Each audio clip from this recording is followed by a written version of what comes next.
Have you ever wondered, could Jonah's story really have happened? Not just the part about the great fish, which is miraculous by any definition, but the practical side of it. Could a Hebrew prophet living nearly 2,800 years ago really have boarded a ship capable of crossing vast seas? Could the vessels of his time survive storms powerful enough to terrify seasoned sailors? And what do archaeology and history tell us about the ships Jonah would have known? Stay with me, because in this video we're going to dive into some of the most fascinating archaeological discoveries of ancient seafaring. We'll uncover real ships, pulled from the sands, the seabeds, and even preserved in mud, that reveal how capable ancient mariners truly were. And as we line up these discoveries with the biblical account of Jonah, we'll see that the world of this runaway prophet was far more advanced than most of us ever imagined. But the most important question is this: does the existence of these ships make Jonah's story more plausible, or does it only highlight the miraculous even more?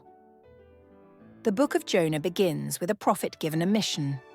Now the word of the Lord came to Jonah the son of Amittai, saying, "Arise, go to Nineveh, that great city, and cry against it, for their wickedness is come up before me."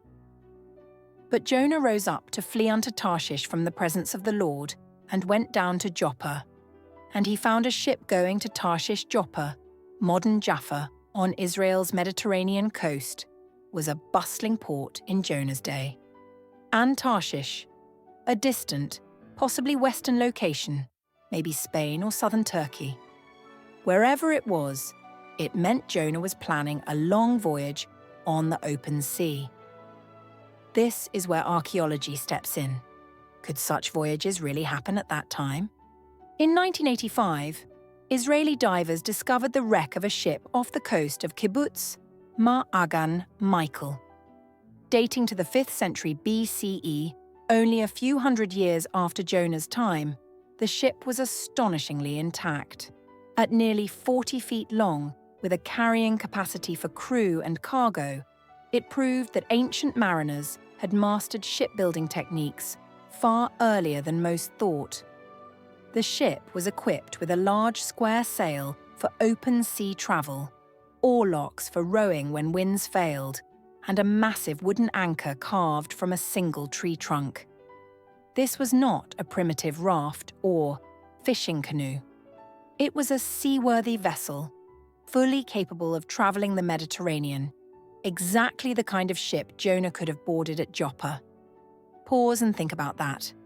By the time Jonah fled, Mediterranean trade routes were already thriving, connecting Israel with Cyprus, Greece, and beyond. So when the Bible says Jonah paid his fare and went down into the ship, the archaeological evidence lines up perfectly. Ships like this were real. They existed, and they were ready to sail across vast waters. Jonah's story continues with a storm so fierce that the sailors cried out each to his own god. They tossed cargo overboard, desperate to lighten the ship. Here again, archaeology helps us imagine the scene. Ancient ships often carried amphorae filled with wine, oil, and grain. Excavations of Mediterranean wrecks reveal piles of these jars, still resting on the seabed. Throwing cargo overboard was standard survival practice. And the storm? The Mediterranean is infamous for sudden squalls. Mariners called them Euroclydons, hurricane-like winds that could shred sails and dash ships against rocks. Acts chapter 27 describes just such a storm during Paul's voyage to Rome. If even Roman ships struggled centuries later, no wonder Jonah's crew was terrified. Fast forward to the 1st century CE, and another discovery paints the picture of everyday seafaring in the biblical world. In 1986, a severe drought lowered the Sea of Galilee, revealing the remains of a 27-foot fishing boat. Known as the Jesus boat, it dated back to the very time of Christ and the apostles. This vessel was built of multiple types of wood: cypress, oak, cedar, and even recycled planks. It had room for over a dozen men and their gear. Though smaller than Jonah's seafaring ship, it proved that ancient shipwrights had advanced knowledge of construction, repair, and seaworthiness. If boats like this sailed inland seas, how much more capable were the ocean-going ships Jonah's mariners used? Archaeologists have also found stone and wooden anchors along Israel's coast, some dating as far back as the 7th century BCE. These anchors, massive, sometimes weighing hundreds of pounds, were the brakes of ancient ships. Their presence shows that maritime technology was not only real, but widespread in the very centuries when Jonah lived. Even more fascinating, trade goods like copper, tin, and bitumen travelled by ship from Israel to Egypt, Cyprus, and beyond. Ancient Israel was not cut off from the sea. It was deeply connected to maritime networks. And now we come to the heart of Jonah's story, the great fish. The Bible says, "Now the Lord had prepared a great fish to swallow up Jonah. And Jonah was in the belly of the fish 3 days and 3 nights. Archaeology can't prove or disprove this part.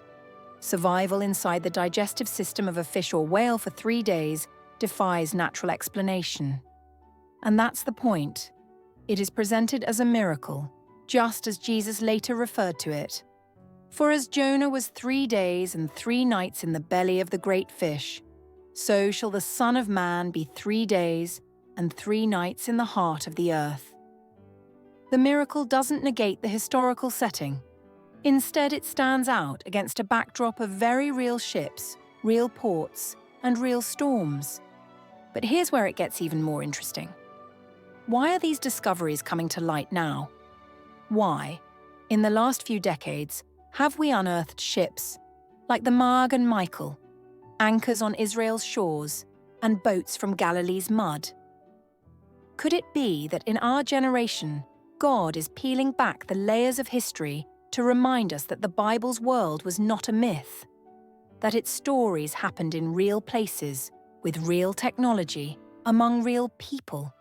Jonah's flight may be miraculous in its outcome, but the world he lived in was not primitive or unbelievable. Archaeology confirms that. So let me leave you with this thought.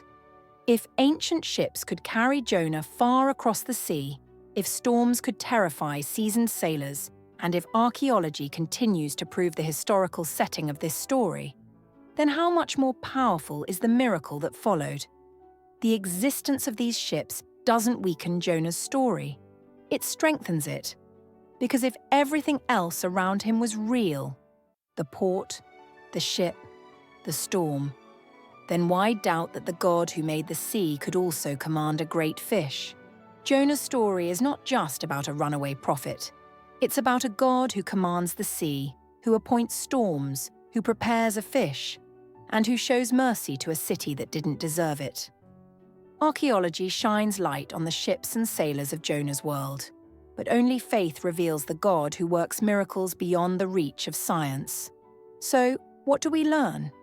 We learn that the Bible is anchored in real history, and we learn that when God calls, running the other way like Jonah did is never the right choice.